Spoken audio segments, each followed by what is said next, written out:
गरीब लोगों ने, जो कम पढ़े लिखे लोग थे, उन लोगों ने लड़ाई लड़के, एक लंबी लड़ाई लड़के एक ऐसा कानून बनाया जिसके तहत हम कुछ भी सरकार से पूछ सकते थे। और अब सबसे ताकतवर लोग इस अधिकार का इस्तेमाल करते हैं। हमारा पैसा हमारा हिसाब। सड़क किसने बनाई है नहीं पूछ सकते। हमें 8 घंटे काम किया, हमें पूरी मजदूरी नहीं मिल रही है, ये हमारा है पैसा।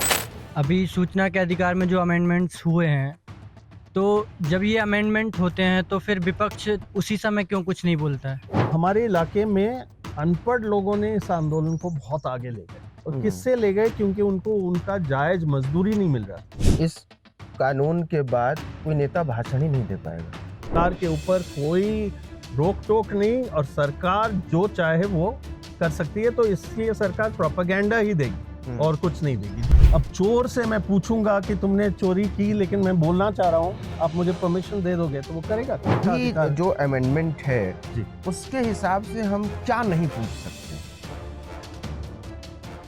नमस्कार, आदाब, सत श्री अकाल, जय भीम, जोहार। मेरा नाम है नवीन कुमार।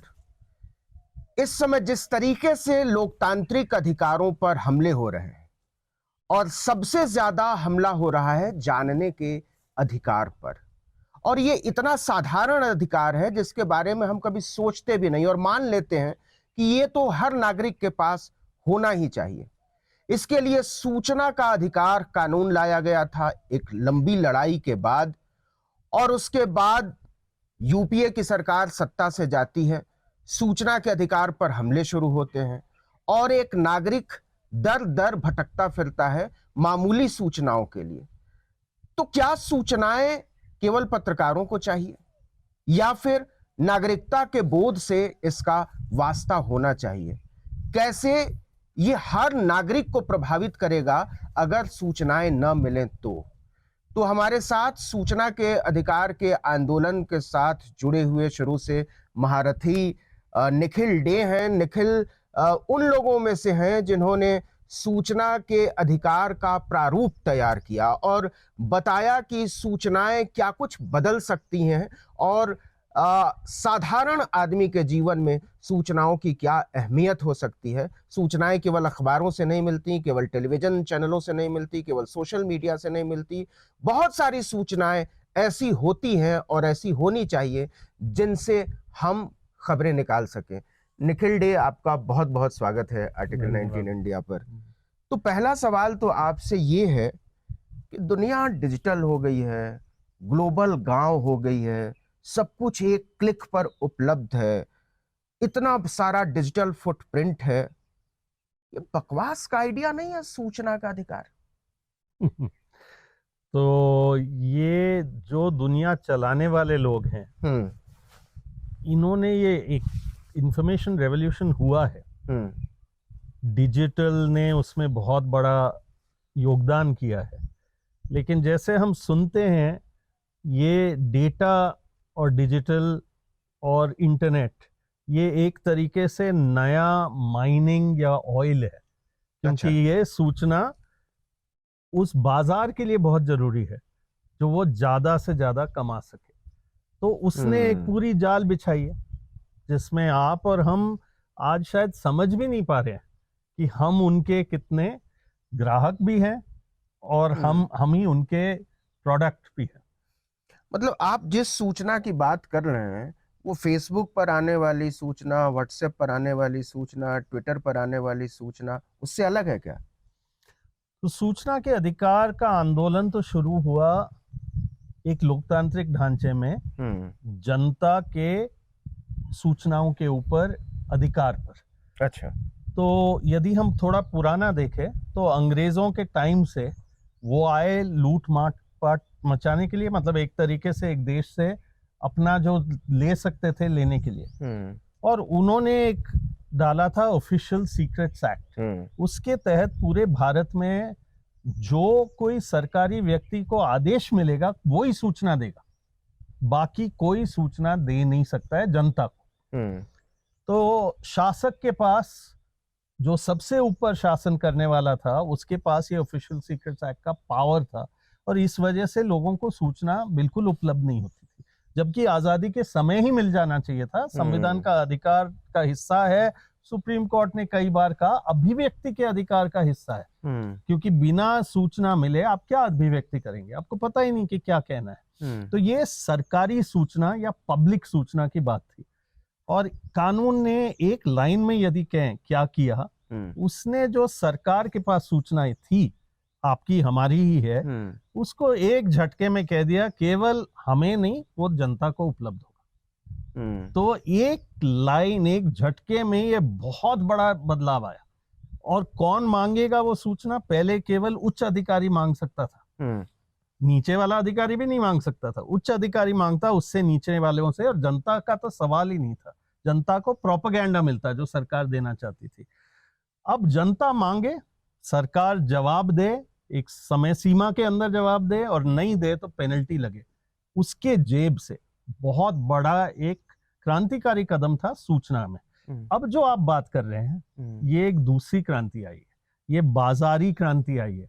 ये बाजार लाई है, उसमें बहुत सारे फायदे हैं, कोई माध्यम को हमें नकारना नहीं चाहिए, लेकिन माध्यम पर कब्जा जो उनका है उसके ऊपर हमें जरूर ध्यान देना चाहिए। और हम सब लोग जो सूचना के अधिकार के आंदोलन से जुड़े हैं, हमारे लिए बहुत गंभीर बात है, क्योंकि अब सरकारी सूचना, कमर्शियल सूचना, डेटा, डिजिटाइजेशन, इंटरनेट, ये सब एक दूसरे के साथ एक गुत्थी में जुड़े हुए हैं। सूचना के अधिकार का आम आदमी के जीवन में क्या लाभ हुआ है और क्या लाभ हो सकता है, और कैसे सरकार उसको काटने की कोशिश कर रही है, इस पर हम आएंगे। लेकिन इसके पहले आपको ये बताना ज़रूरी है कि ये बिल्कुल नया फ्रेम आप देख रहे होंगे। ये संभावना संस्थान का बहुत खूबसूरत परिसर है। मुझे नहीं पता कि कैमरे में नज़र आ रहा, लेकिन बिल्कुल इस तरफ पहाड़ियाँ हैं जिस पर अभी भी बर्फ़ जमी हुई है, और बहुत शानदार मौसम है। कभी धूप आ रही है, कभी जा रही है। पीछे चीड़ और देवदार के पेड़ हैं, और चाय की खेती भी आसपास के खेतों में होती है। लेकिन अगर इन सब के बारे में आपको पता ही ना हो, तो मान लीजिए कि आपको यही ना पता चले कि यहाँ आज से 20 साल पहले क्या था और आज से 50 साल बाद की क्या योजनाएं सरकार बना रही है, तो आपको लगता है कि सरकार इसमें कटौती करने जा रही है सूचना के अधिकार में? भयंकर, भयंकर। और ये मैं आपको 2-3 माध्यम से बताऊंगा, लेकिन पहले थोड़ा सा जो जनता की एक इसमें समझ है, ज्ञान है। हमारे इलाके में अनपढ़ लोगों ने इस आंदोलन को बहुत आगे ले गए, और किससे ले गए? क्योंकि उनको उनका जायज मजदूरी नहीं मिल रहा था। अच्छा। और जब वो जायज मजदूरी मांगने लग गए, तो लोगों ने कहा नहीं, ये तो बिल वाउचर है, मस्टर रोल में जो है, ये तो ऑफिशियल सीक्रेट्स एक्ट में आपको मिल ही नहीं सकता है। तब जनता ने कहा कि हमने काम किया, हमें 8 घंटे काम किया, हमें पूरी मजदूरी नहीं मिल रही है, ये हमारा है पैसा। तो उन्होंने नारा निकाला सूचना के अधिकार का, हमारा पैसा हमारा हिसाब। और ये कब की बात है? और ये 1991, 92, और ये नारा प्रचलित हो गया 1996 तक। अच्छा। सरकार, अब ये दिल्ली के हाई कोर्ट ने जब सुप्रीम कोर्ट के जजेस के एसेट्स के डिस्क्लोजर की बात कर रहे थे, तब इसकी जिक्र किया कि पूरी दुनिया में अभिव्यक्ति के अधिकार का हिस्सा था सूचना का अधिकार। भारत ने, क्योंकि हमारा पैसा हमारा हिसाब, और एक और नारा लोगों ने लगाया, हम जानेंगे हम जिएंगे, the right to know, the right to live. यदि मुझे पता नहीं है मेरे मस्ट्रोल में क्या है, तो मुझे मेरी मजदूरी कैसे मिलेगी? मुझे मेरे राशन की दुकान में नहीं पता चले कि डिस्ट्रीब्यूशन रजिस्टर में क्या लिखा है, तो मेरा राशन कैसे मिलेगा? मेरे दवाई का नहीं पता चलेगा, स्नेक बाइट सीरम का, तो मैं जिंदा कैसे रहूंगा?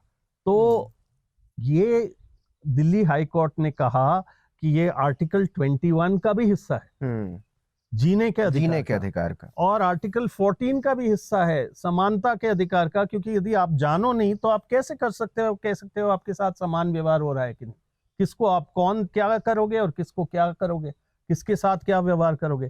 तो कानून में सब समान है, उसके लिए बहुत बड़ा आधार है सूचना। तो अभिव्यक्ति जो आपके पूरे पेशे से जुड़ा हुआ है और हमारे सारे जिंदगी से जुड़ा हुआ है, जीने के अधिकार, समानता के अधिकार, और वो भारत के आम लोगों के आंदोलन से ये एक समझ निकली। पत्रकारों के कामकाज पर इसका क्या असर पड़ेगा?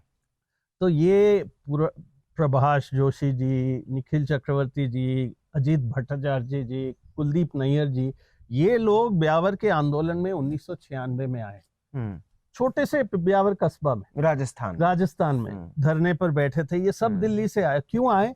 ये आए कहने के लिए कि आप हमारे पेशे की लड़ाई लड़ रहे, हमारी रोजी रोटी है पत्रकारों की कि सूचना मिले या नहीं मिले।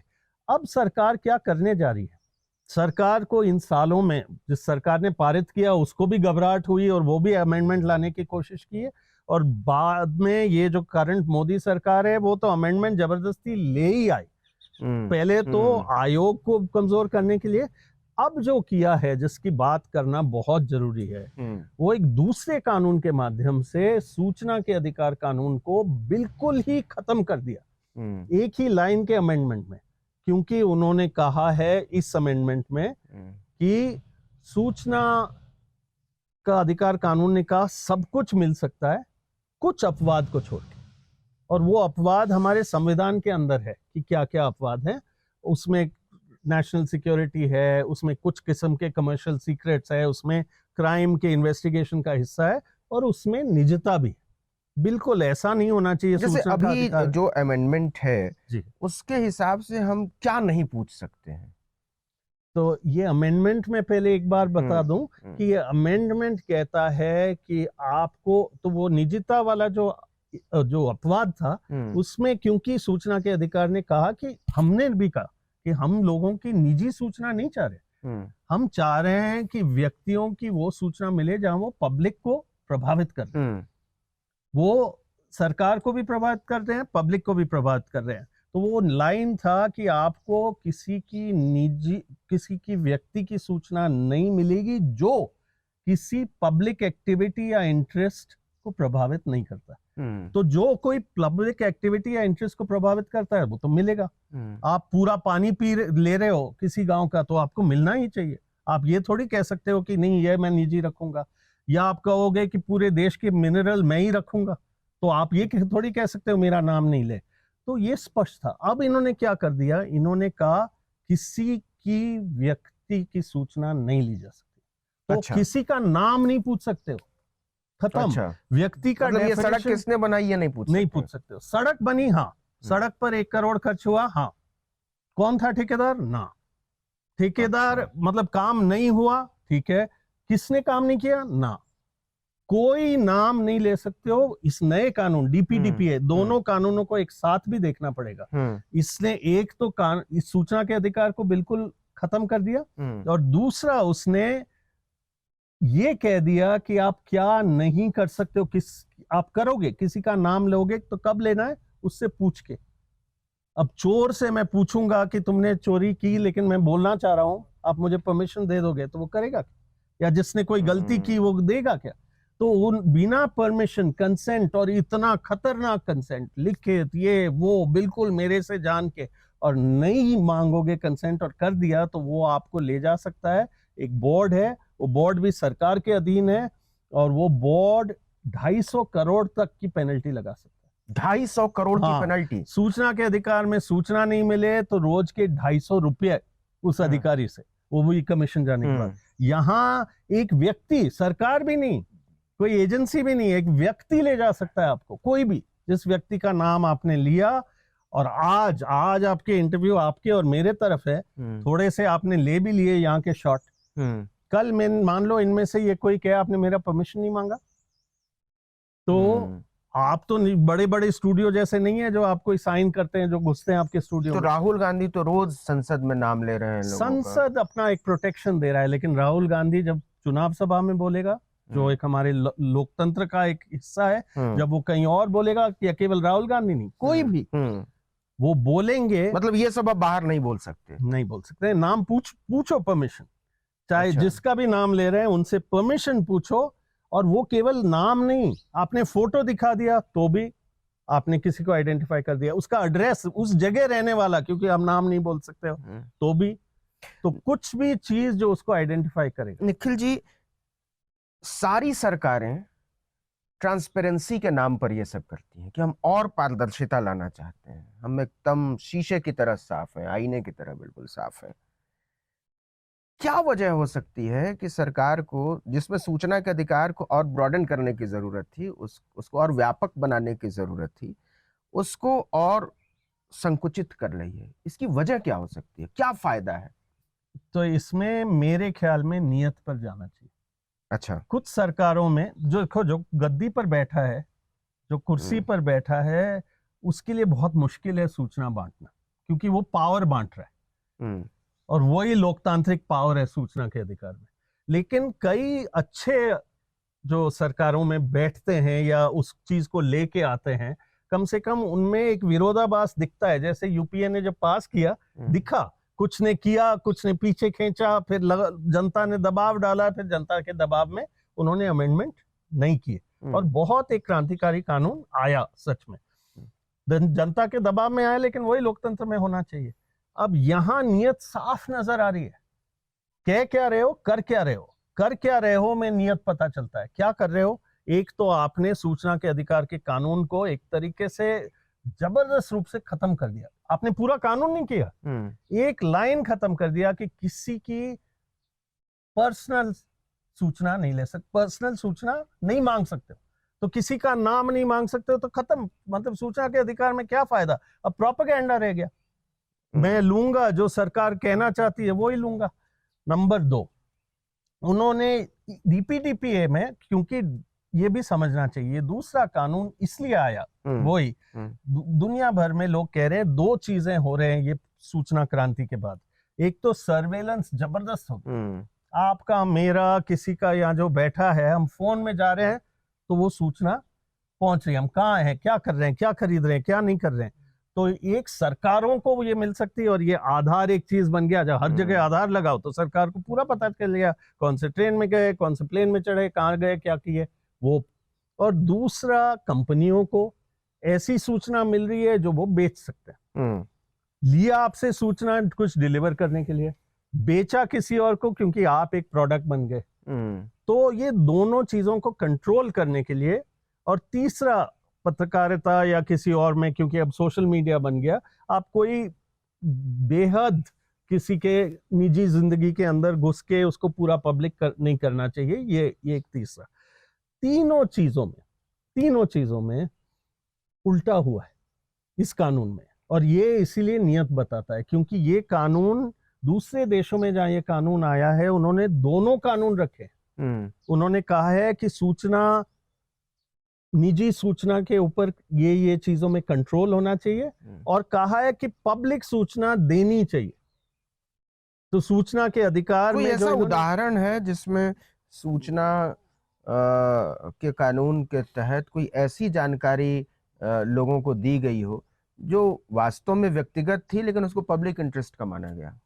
नहीं, बहुत सारे हैं जहां भी वो जो व्यक्तिगत आप कह रहे हैं वो कैटेगरी है। एक है जैसे जो कानून के डेफिनेशन में है, मैं यदि कोई सरकार का कोई भी पैसा खर्च कर रहा हूं या कर रही हूं, तो वो पब्लिक का है, ये हमारा मानना है। लेकिन उसके अलावा पब्लिक रिसोर्सेज भी है। आज आप कितने सुंदर पहाड़ की बात कर रहे हैं, उसके ऊपर मान लो कल कोई जाके नाजायज कब्जा करने लग जाए, तो वो कर रहा है, वो एक व्यक्ति कर रहा है। लेकिन मैं यदि ये कह दूं कि इसने कितना कब्जा किया, कौन सा लीगल है, कौन सा इलीगल है, और उसका नाम आ जाए, बिना नाम के मैं क्या कहूं, बहुत लोग कर रहे हैं, यहाँ कब्जा हो रहा है, उसका क्या फायदा? तो एक तरीके से ये सूचनाएं में मिलती थी। बड़े बड़े जो आज की स्थितियां, जो देश के सामने संकट है, नॉन परफॉर्मिंग एसेट्स। हम कहते हैं कि गरीब लोग तो बहुत ज्यादा रेवड़ी, ये वो, सबसे बड़ा रेवड़ी तो बड़े कॉर्पोरेट्स के। पैसा दिया है बैंकों से, पैसा पब्लिक का दिया है, कितना दिया है, कितना वापस नहीं दिया, कितना आपने माफ कर दिया। सबसे बड़ा लोन माफी क्या है? यही एनपीए है। आप नहीं दोगे, क्यों? क्योंकि वो एक कंपनी है। और यहाँ इसमें डिफाइन भी किया है, पर्सन, कंपनी को भी पर्सन माना है। तो आप अच्छा, कंपनी को भी पर्सन माना है, तो आप कंपनी का भी नहीं ले सकते हो। तो ये परिस्थिति जो है इतनी खतरनाक है। लेकिन इस कानून में कहा है सरकार चाहे जो दे सकती है। अब दूसरी चीज है जो उन देशों में, फ्रांस, जर्मनी जैसे देशों में, कि वहां उन्होंने कहा है कि पेनल्टी सरकार भी वायलेट करेगी उस पर भी लगेगी, कंपनी वायलेट करेगी उस पर भी लगेगी। अब यहाँ कंपनी के ऊपर हो सकता है पेनल्टी, सरकार पर तो नहीं हो सकता है। सरकार तो बिल्कुल तानाशाह बन गई सूचना की, बिल्कुल बन गई इस अमेंडमेंट के बाद और इस कानून के बाद। और ये हमें समझ में आगे के दिनों में आएगा, क्योंकि सरकार के ऊपर कोई रोक टोक नहीं और सरकार जो चाहे वो कर सकती है। तो इसलिए सरकार प्रोपेगेंडा ही देगी और कुछ नहीं देगी जो वो देना चाहती है। लेकिन दो चीजें हैं कि उन देशों में एक GDPR है, जनरल डिजिटल प्रोटेक्शन रेगुलेशन। अच्छा। तो वो एक किस्म का एक आयाम है पूरे दुनिया में। उन्होंने कहा, यूरोपियन देशों ने निकाला कि इसके तहत हमें बनाना चाहिए। उनके वो भी आके भारत के कानून को देख के कहा ये उसमें नहीं, उसका नाम ले रहे हैं लेकिन उसके चीजें नहीं। एक है कि सरकार पर भी पेनल्टी लगे, दूसरा है कि आप सूचना के अधिकार को भी उतना ही संवैधानिक अधिकार मांगते हुए उसको एक जगह दें। और तीसरा उसमें यह है कि आप कैटेगरीज बनाएं, कैटेगरी ऐसे बनाएं कि जर्नलिस्ट को इससे हम दूर रखें, कैटेगरी बनाएं कि पब्लिक इंटरेस्ट में जो काम कर रहा है उसको हम इससे दूर रखेंगे, कैटेगरी बनाएं कि एकेडमिक सूचना डेटा पर काम कर रहे हैं तो उसको हम दूर रखें। ये डिमांड्स हैं, ये वहां GDPR में है कि होना चाहिए। यहाँ क्या है, सरकार एक व्यक्ति को एग्जेम्प्ट कर सकता है, कोई कैटेगरी को क्या एग्जेम्पशन का कुछ है ही नहीं, जर्नलिस्ट के लिए है नहीं। और मैं ये आपको कहना चाहता हूँ, बाकी लोगों को तो छोड़ो, आपका धंधा खत्म। आप बिना नाम लिए क्या काम करोगे? आप बिना किसी के नाम लिए क्या जर्नलिज्म करोगे? और आप परमिशन लेके नाम लोगे? आपका जर्नलिज्म ही ये है कि जनता के सामने उजागर करे कि कौन क्या कर रहा है, ताकि उसके ऊपर दबाव पड़े, ताकि कार्रवाई हो, ताकि जनता उन चीजों को करे। जर्नलिस्ट को भी एग्जेम्पशन नहीं। तो जर्नलिज्म में सूचना के अधिकार को छोड़ो, हम उसके तहत लेंगे। जर्नलिस्ट तो सोर्सेस से लेते हैं, इस कानून में आप सोर्सेस से भी ले लो तो भी आप उसको काम में नहीं ले सकते हो। तो डबल दो गोली चल रही है इस बंदूक से, एक से सूचना नहीं लेना और दूसरा उस सूचना आगे आपके पास किसी ढंग से, तो आप भी उसको आप काम में नहीं ले सकते हो, बिना परमिशन नहीं कर सकते। तो भयंकर स्थिति है। दुनिया के बाकी देशों में सूचना, नागरिक का जो अधिकार है सूचना मांगने का, वो कैसे कानून है? वो क्या क्या मांग सकते हैं? उसका दायरा कितना बड़ा है? वो बड़ा है और भारत ने उन चीजों को, पहले दायरा होता था यही मांगो ये मांगो, जैसा आपका सवाल है क्या क्या मांग सकते हो, दायरा वो नहीं होना चाहिए। दायरा होना चाहिए सब मांगो, कुछ अपवादों को छोड़ के। और वो अपवाद बहुत क्लियर है, हमारे संविधान के अंदर भी है, अभिव्यक्ति के अधिकार के साथ जुड़ा हुआ है। 19(1)(a) में ये है कि आप क्या नहीं दो, क्योंकि वो पब्लिक के इंटरेस्ट में है कि नहीं दो। और उसमें निजता भी है, लेकिन वो घोर निजता होना चाहिए जिसमें हमारे कोई लेना देना नहीं। निखिल जी, मुझे तो लग रहा है कि इस कानून के बाद कोई नेता भाषण ही नहीं दे पाएगा। नेता तो देगा जो सरकार से जुड़ा हो, वो तो जम के देगा, क्योंकि उसके पीछे कौन पड़ेगा, और वो पूरा बोर्ड तो उस सरकार के अधीन है। अब इसी से जुड़ा सवाल ये है कि अगर ये इतना खतरनाक है, इतना विध्वंसक है और इतना डरावना है, तो फिर ये इसका विरोध सड़क पे नजर क्यों नहीं आ रहा है? विपक्ष के नेता क्यों नजर नहीं आ रहे हैं? जनता क्यों नहीं बाहर निकल रही है? पत्रकार प्रोटेस्ट क्यों नहीं कर रहे हैं? ये एक बहुत गंभीर बात है। हम जब से ये कानून आया, कानून पारित हो गया है 2023 में पारित हो गया है, तो अब लगभग 2 साल चलने जा रहे हैं। 5 मार्च को इन्होंने रूल्स भी ले लिए, वो भी एक अलग कहानी है, उस पर भी एक आप अलग एक पूरा प्रोग्राम कर सकते हो कि किस ढंग से जनता से कहा कि आप रूल्स में सुझाव दो, लेकिन कितना मुश्किल था उस रूल्स में सुझाव देना। यहाँ तक कि उसमें घुसे तो वो खाना ही नहीं था कि आप कह सकते थे कि ये वाला अमेंडमेंट पर हमारी आपत्ति है, क्योंकि वो रखा ही नहीं, तो आप उसके लिए मौका ही नहीं दो, जगह ही नहीं दो। तो ये मेरे ख्याल में जो मैं आपको बोल रहा हूँ, कई लोगों को लग रहा होगा ऐसा तो नहीं होगा, लग रहा होगा। कानून पढ़े, मैं कह रहा हूँ बस कानून पढ़े, और आगे के दिन में ऐसा नहीं है कि हर एक को पकड़ेंगे, लेकिन जिस दिन आपसे परेशान कोई होगा वो ले जाएगा, और हमें मालूम है हम इस प्रक्रिया में ही फंस जाएंगे तो ही बहुत। और जिसको पीछे पड़ के वो 2 करोड़ का 10 करोड़ का फाइन लगाना चाहता है, जो बुलडोजर के साथ मैसेज जा रहा है वही ये बुलडोजर का बाप है, क्योंकि पूरा का पूरा परिवार कहेगा आरटीआई एक्टिविस्ट मत बनो, जर्नलिस्ट मत बनो, कहेगा कि आपकी बात अलग है, हम पूरे के पूरे फंस जाएंगे भाई, हमारा पूरा पैसा चले जाएगा।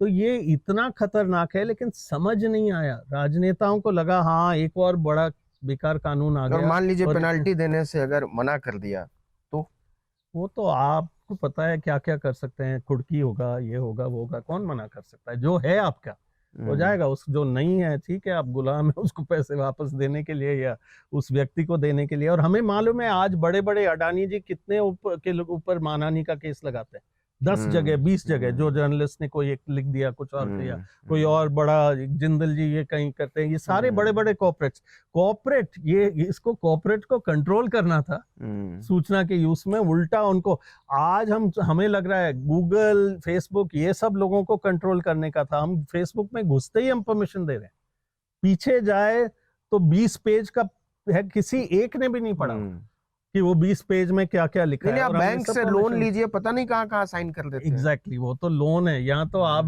जुड़ने के लिए, तो ये ईमेल चलाने के लिए, फेसबुक चलाने के लिए, बिल्कुल हर जगह हर कदम में। तो ये और फिर कह देते हैं कि हमारी बहुत अच्छी प्राइवेसी पॉलिसी है, आप इससे सहमत है या नहीं है। अब कौन पढ़ेगा उसके पीछे, और या तो ईमेल चलाओ या नहीं घुसो। और वो बिल्कुल इससे बहुत कमा रहे हैं। आप कोई दवाई डिलीवर कर रहे हो तो वो जा रहा है उस कंपनी के पास कि यहाँ इस इलाके में, या किसी की टेस्टिंग हो गई वो जा रहा है, हर चीज जा रहा है। पता नहीं क्यों बैंकिंग ऐप चलाने के लिए ऑडियो परमिशन मांगते हैं। और आपने देखा होगा कि आप आपस में बात कर लो, यार यहाँ जमीन बहुत महंगी है, जमीन वाले आपके पास आने लग जाएंगे ऑटोमेटिकली। तो ये चीजें सूचना के अधिकार में हमने राजस्थान में एक बहुत बहुत बड़ी लड़ाई, धारा 4(2) है जो कहता है कि जो सूचना के अधिकार कानून के तहत मिलना चाहिए उसको मांगने की जरूरत नहीं होनी चाहिए, स्व प्रेरणा सरकार को पब्लिक डोमेन में डालना। ये बहुत आयरॉनिकल नहीं है निखिल जी की मजदूरों ने, दिहाड़ी मजदूरों ने, अगर हम कहें तो गरीब लोगों ने, जो कम पढ़े लिखे लोग थे, उन लोगों ने लड़ाई लड़के, एक लंबी लड़ाई लड़के एक ऐसा कानून बनाया जिसके तहत हम कुछ भी सरकार से पूछ सकते थे। और अब सबसे ताकतवर लोग इस अधिकार का इस्तेमाल कर रहे हैं। नहीं, तो मैं कहूंगा इस अधिकार का इस्तेमाल नहीं कर रहे हैं। अधिकार का इस्तेमाल तो मध्यम वर्ग ने भी किया, जनता ने भी किया। सबसे ताकतवर लोगों के पास तो हमेशा जन्म जाति रहता है, उनको जो सूचना चाहिए वो लेते हैं, उनको सूचना के अधिकार के कानून की जरूरत नहीं है। वो अब सूचना के रेजिम को ऐसे तोड़ मरोड़ के उन्होंने डाला है, और इस देश में डाला है, पूरी दुनिया में नहीं, दुनिया के कुछ कुछ ये ऐसी चीजों को लेके इन्होंने ऐसे डाला है कि हमारी बोलती बंद हो जाए।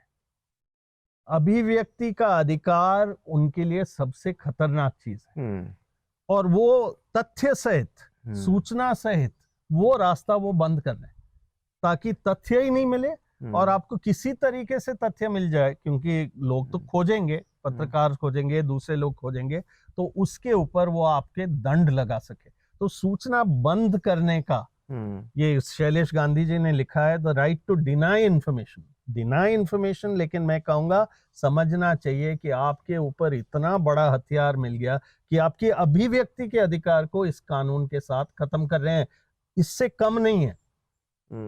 ये आपका कॉन्स्टिट्यूशनल अधिकार अंडर अभिव्यक्ति आर्टिकल 19 में खत्म कर रहे हैं। और क्यों नहीं पत्रकार सड़कों पे उतरे हैं, आप बताइएगा मुझे, क्यों नहीं? और आपके जैसे क्यों नहीं वकील आज आरटीआई काम में लेते हैं और उनको जगह जगह चीजें कहने पड़ते हैं, तब जाके तथ्य निकलते हैं, वो क्यों नहीं?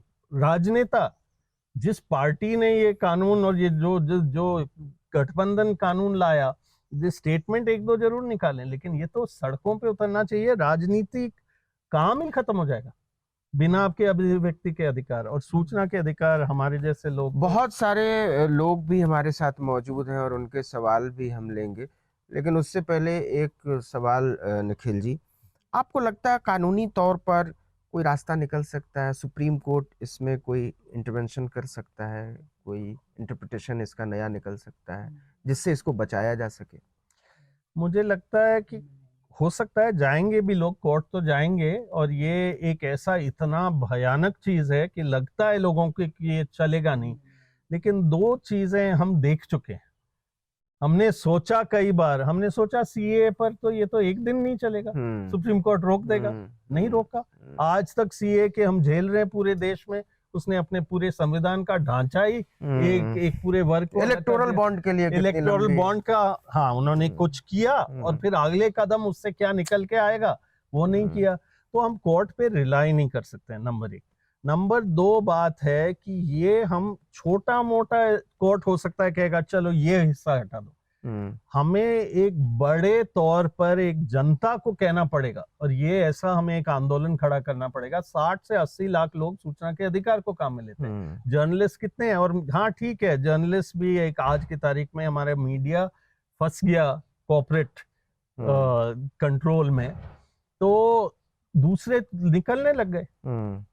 निकलने लग गए अपनी अभिव्यक्ति करने के लिए, लेकिन यहाँ उनको भी रोकने का रास्ता निकल आया। तो हमें ऐसी जबरदस्त आवाज उठानी पड़ेगी और हमें जनता का आंदोलन बनाना पड़ेगा। उसके अलावा फिर सुप्रीम कोर्ट शायद सुने।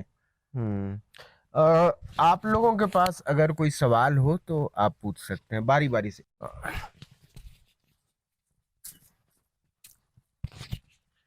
मेरा सवाल ये है सर है कि इस कानून के अंदर जैसे आप बात कर रहे हो कि कंपनियों को प्रोटेक्शन मिल जाएगी, वो कुछ सूचना नहीं देंगे, तो क्या एक आम आदमी, एक मजदूर जो बैंक से 10,000 रुपये लोन लेता है, या जो किसान एक अपनी ज़मीन गिरवी रख के केसीसी लेता है, उसका तो बैंक में फ़ोटो लगा दिया जाता है, जगह जगह उसकी वो ज़मीन का जो मालिकाना का फर्द है उसके अंदर लिख दिया जाता है, हर जगह उसका। क्या उसको भी इस कानून के नाम पर थोड़ी बहुत कोई प्रोटेक्शन मिलेगी, या ये केवल उन लोगों के लिए कानून होगा जो लोग जिनकी हम बात कर रहे हैं, बड़े बड़े जो पूंजीपति है, उनका नाम छिपाने का होगा? नहीं, जो गलती करेगा उसको एक प्रोटेक्शन मिल रहा है। बात यह है जो सही कर रहा है वो बेचारा, उसको कोई फर्क नहीं पड़ता है उसका नाम बाहर निकले या नहीं निकले। जैसे हम इसको बहुत बड़े पैमाने पर पेंशनरों के लिए हम सूचना के अधिकार को काम में लेते हैं कि किन पेंशनरों का पेंशन रोक दिया गलत तरीके से, और उसमें कहते हैं कि कोई फर्जी पेंशनर है तो उसका भी सूचना बाहर निकल जाएगा, तो वो गलत कर रहा है तो पकड़ा जाएगा।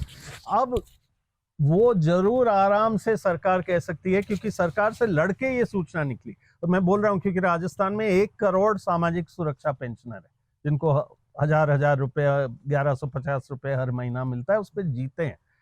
अब वो बेचारे, उनमें से हमने कितने लोगों को पेंशन वापस दिलाया। उनकी स्थिति ये थी कि सरकार ने बस मार कर दिया। अब हमने निकाला किसने उसको मार किया, किसने मौत, वो जिंदा है लेकिन किसने लिख दिया कि ये मृत हो गया। अब हम नहीं कर पाएंगे, वो मांग भी नहीं पाएंगे।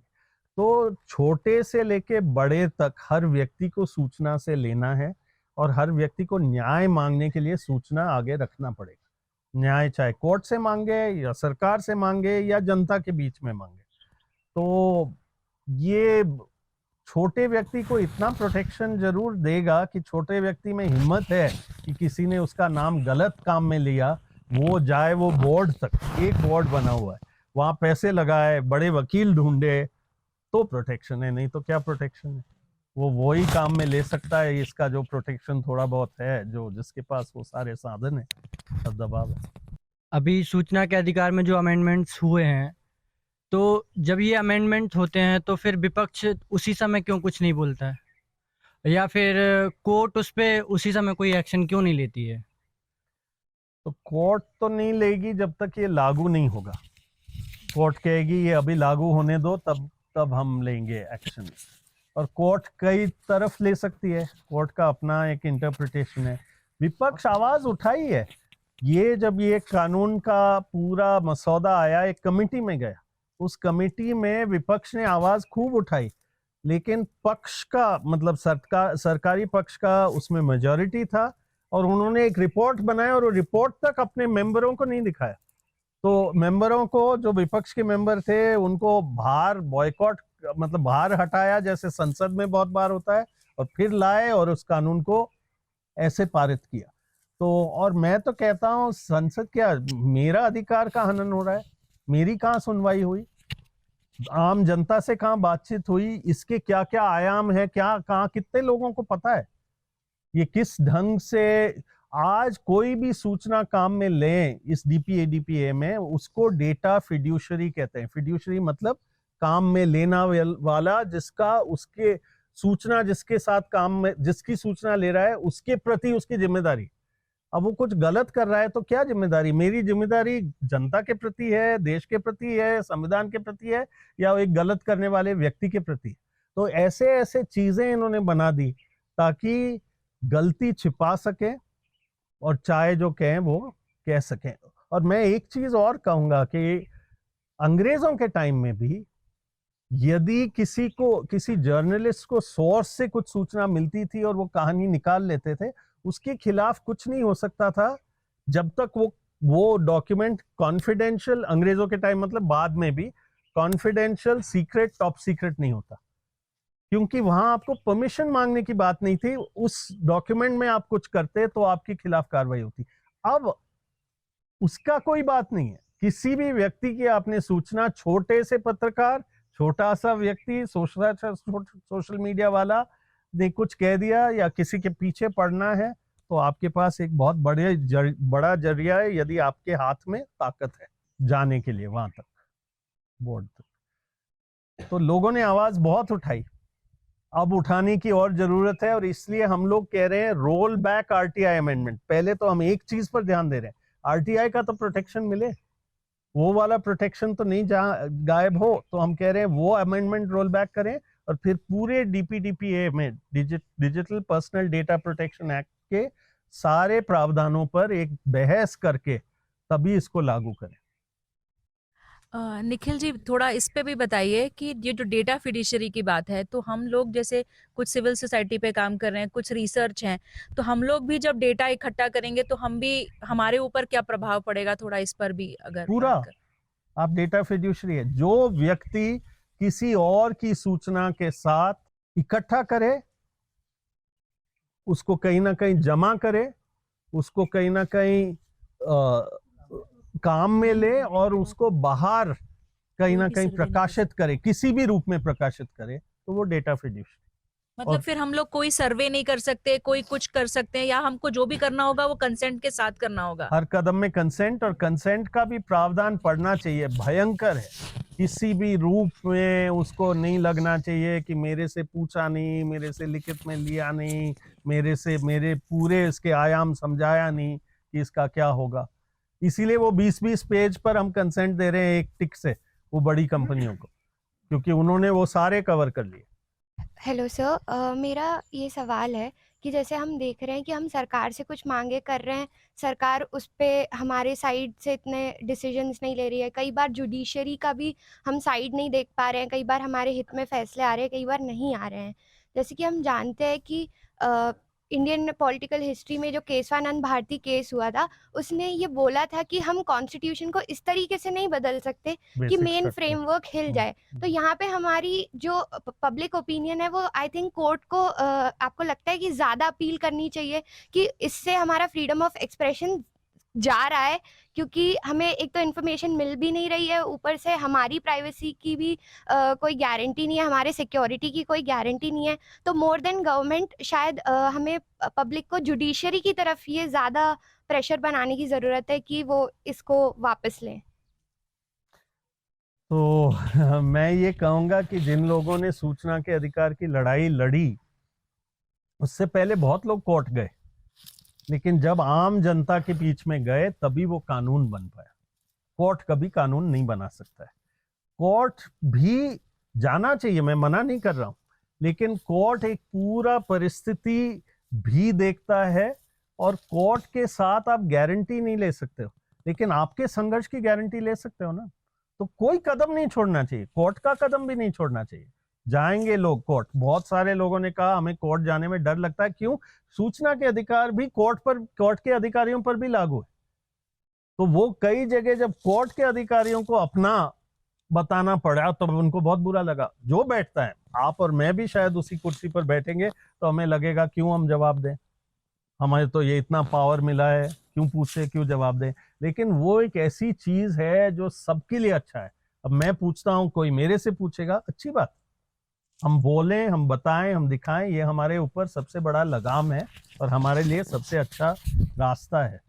तो मेरे ख्याल में कोर्ट के अलावा भी, और आज मैं सबसे कहूंगा, यहाँ आज हम सिग्नेचर कैंपेन कर रहे हैं सड़कों पे, हम आजकल भी, हम भी इंटरनेट के अलावा और कहीं जाते नहीं, इंटरनेट जाते हैं और छोटे छोटे रास्ते, हमें लगता है कोर्ट हमारे सब कुछ कर लेगा, लेकिन हमारा भी काम है ना एक नागरिक के रूप में। हमने ही ये देश बनाया, हमने ही ये संविधान बनाया, हम भारत के लोग हम कहते हैं, तो इसके कोर्ट ने तो कहा है कि इसके बेसिक स्ट्रक्चर को नहीं छेड़ना चाहिए, लेकिन हम भी कहें और बताएं कि आपको इसका पूरा राजनीतिक तौर पर हाँ भुगतना पड़ेगा और हम छोड़ेंगे नहीं, हम इस कानून को ऐसे नहीं छोड़ेंगे। निखिल जी, जैसे कि इतना सारा बदलाव हो रहा है हमारे कानून में, तो हम युवा जो स्टूडेंट है या कुछ कर रहे हैं, तो इसके प्रति हम क्यों ऐसे जवाब मांग नहीं रहे हैं? युवा मेरे से पूछ रहा है या कि क्यों नहीं मांग रहे हैं, हाँ। जर्नलिस्ट मेरे से पूछ रहा है जर्नलिस्ट क्यों नहीं मांग रहे हैं। अब मैंने तो हमने ठेका नहीं ले रखा है एक्टिविज्म का, कोई भी व्यक्ति जो बोलने लगे, मांगने लगे, एक्टिविस्ट है। आप पूछ रहे हो तो आप और युवाओं को जोड़ो, आपको पता है युवाओं के लिए क्या क्या ज्यादा समझ बनेगी, किससे वो निकलेंगे, किससे वो चीजों, और युवाओं को ये झेलना है आगे जाके हर कदम में। ये कितना व्यापक है कि ये सोशल रिलेशंस को भी प्रभावित करने वाला है। ये केवल सरकार से रिश्ता नहीं है, ये सामाजिक रिश्तों को भी प्रभावित करने वाला है, और हर जगह वो ज्यादा ताकत रहेगा जिसके पास पावर है, क्योंकि उसकी पावर है पीछे पड़ जाऊं। आपने मेरा, दूसरे को तो समझ में ही नहीं आएगा ऐसा कोई कानून है जिसमें मैं कुछ प्रोटेक्शन ले सकता हूँ। बहुत सारी चीजें निखिल जी साफ हो गई हैं, लेकिन अगर मोटे तौर पर कहें तो इस कानून की आड़ में एक ऐसी स्थिति बन गई जैसे गली के गुंडे नहीं होते थे, अगर आप उसके बारे में कुछ बात करें तो वो पीछे पड़ जाता था, वो आपकी गाड़ी पंक्चर कर देगा, वो तोड़ देगा, वो पीछे से बाल खींच लेगा, स्कूटर पंक्चर कर देगा, इस तरीके की चीजें होने लगी। तो मतलब ऐसा नहीं लगता कि ये मास को आप छेड़ रहे हैं और एक एनार्की की तरफ आप ले जाएंगे? लोग कब तक बर्दाश्त करेंगे? नहीं, सरकार तो कहेगी हम संभाल लेंगे इन सबको, मतलब ये मुफीद स्थिति है किसी भी सरकार के लिए कि आप लॉ एंड ऑर्डर के नाम पर कुछ भी कर सकें। हाँ, ये इस आड़ में बिल्कुल सही बात है कि चाहे वो छोटा या चाहे बड़ा हो, चाहे वो यदि या तो वो किसी के दादागिरी चलाने वाला गुंडा या बुली हो, या पैसों के तरीके से और खेल से और कागजों के खेल से वो अपना पूरा एकाधिकार जमा रहा हो, या आजकल ये जो बड़ी बड़ी कंपनियां सुंदर सुंदर नाम लगा के उल्टा काम कर रहे हैं, और अपने आज वही कंपनियां जो डेटा काम में ले रहे हैं, दुनिया के सबसे अमीर कंपनियां वही है, और वो तो आजकल सरकारों के साथ हो गई वो कंपनियां, और ये तो एक नया पैटर्न और निकलेगा। तो भयंकर परिस्थिति है। सूचना के अधिकार के लोग हमने छोटे से चीज से चल के एक पूरा बहुत बड़ा आयाम पकड़ा, और सीधे से चीज से कि सूचना पर पावर है और पावर पर जनता का अधिकार है। तो सूचना का अधिकार मिले तो जनता को पावर का अधिकार, बंटवारे का अधिकार मिलेगा। एक व्यक्ति पावर नहीं रख सकता है, वो सब लोग रख सकते हैं, निगरानी रख सकते हैं। उसके ऊपर एक सूचना के नाम पर और निजता के नाम पर एक प्रहार हुआ है। ये बात सबको समझनी पड़ेगी कि आप हमारे निजता ना दे रहे हो, और आप हमारे सूचना के अधिकार को ले रहे हो, और आप हमारे अभिव्यक्ति के अधिकार को ले रहे हो। ये तीन चीजें लोगों को समझ में आने लग जाए तो ये एक बहुत बड़ी लड़ाई। जब निखिल चक्रवर्ती आए थे ब्यावर 1996 में, उन्होंने कहा, 400 लोग थे उनके सामने, उन्होंने कहा ये आपने बहुत बड़ी लड़ाई उठाई, इसीलिए मैं दिल्ली से यहाँ आया, और आपको आसानी से नहीं मिलेगा। मैं आपको बोल रहा हूं कि बहुत बड़ी चीज आपने छेड़ी है, लेकिन मैं गांधी जी के साथ बहुत सारी मीटिंगों में जाता था, और वो 300, 400, 200 लोगों की मीटिंगें होती थी, और गांधी जी कहते थे, और वो बार बार यही बात कह रहे थे कि अंग्रेजों ने हमें कैसे लूटा है। आप लोग इस सूचना के अधिकार से रास्ता बता रहे हैं कि हमारे ही लोग कैसे हमें लूट रहे हैं, और ये रास्ता उसी समय आ जाना चाहिए था। छोड़ना मत इस लड़ाई को। पत्रकारिता वही लड़ाई है, आप लोग भी वही लड़ाई लड़ रहे हैं, और प्रभाष जोशी जी ने भी वही कहा, जनता लड़ रही है पत्रकारों की लड़ाई। तो आज बिल्कुल। आपने मुझे यहाँ बुलाया, लेकिन मैं कह रहा हूँ आप पत्रकारों को बुलाओ बार बार, और इसको एक मुहिम बनाइएगा, नहीं तो आपका धंधा तो बंद। या आप सुंदर सुंदर बातें सरकार की रोज करो, बिल्कुल चला सकते हो आपको धंधा। तो एल्विन टॉफलर ने जमाने पहले कहा था कि नॉलेज इज पावर, ज्ञान ही शक्ति है, और इसीलिए ज्ञान की जरूरत उनको भी पड़ती है जो अपने हिसाब की सत्ता चाहते हैं, और ज्ञान की जरूरत उनको भी पड़ती है जो अपने हिसाब की जनता चाहते हैं। लेकिन ऐसा लगता है कि जैसे सूचना के अधिकार में बदल के बहाने जनता के खिलाफ एक व्यापक लड़ाई सरकार की तरफ से छेड़ दी गई है, और ये इससे हर आदमी प्रभावित होने वाला है। आप ये नहीं पूछ सकते कि आपके बच्चे के स्कूल में जो शिक्षक पढ़ाने नहीं आते हैं, इसके लिए जिम्मेदार कौन है। आप ये नहीं पूछ सकते कि अस्पताल में डॉक्टर नहीं आते समय पर, तो इसके लिए जिम्मेदार कौन है।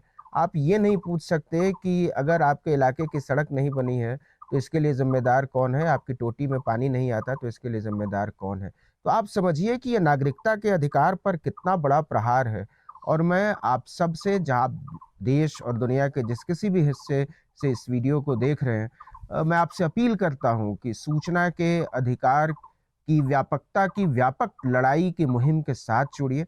आप जिस किसी भी अधिकार में इस मुहिम के साथ जुड़ना चाहते हैं, ज़रूर आवाज़ उठाइए। आप जहाँ कहीं भी लिख सकते हैं, जहाँ कहीं भी बोल सकते हैं, जहाँ कहीं भी पढ़ सकते हैं, जहाँ कहीं भी खड़े हो सकते हैं, उन तमाम लोगों के हाथ और उनकी आवाज़ों को मजबूत करिए जो लोग सूचना के अधिकार की व्यापकता की लड़ाई लड़ रहे हैं। क्योंकि ये उनकी व्यक्तिगत लड़ाई नहीं है, ये सामूहिकता की लड़ाई है, ये देश की लड़ाई है, ये हर नागरिक के अधिकार की लड़ाई है। तो अंत में एक बार फिर से मैं आपसे अपील करता हूँ, व्यक्तिगत तौर पर अपील करता हूँ कि आप ऐसी तमाम लड़ाइयों को मजबूत कीजिए जिनसे आप खुद मजबूत होते हैं। निखिल जी, आर्टिकल 19 के साथ इतनी लंबी, इतनी सार्थक और इतनी संजीदा बातचीत के लिए आपका बहुत बहुत शुक्रिया। बहुत बहुत शुक्रिया बुलाने के लिए।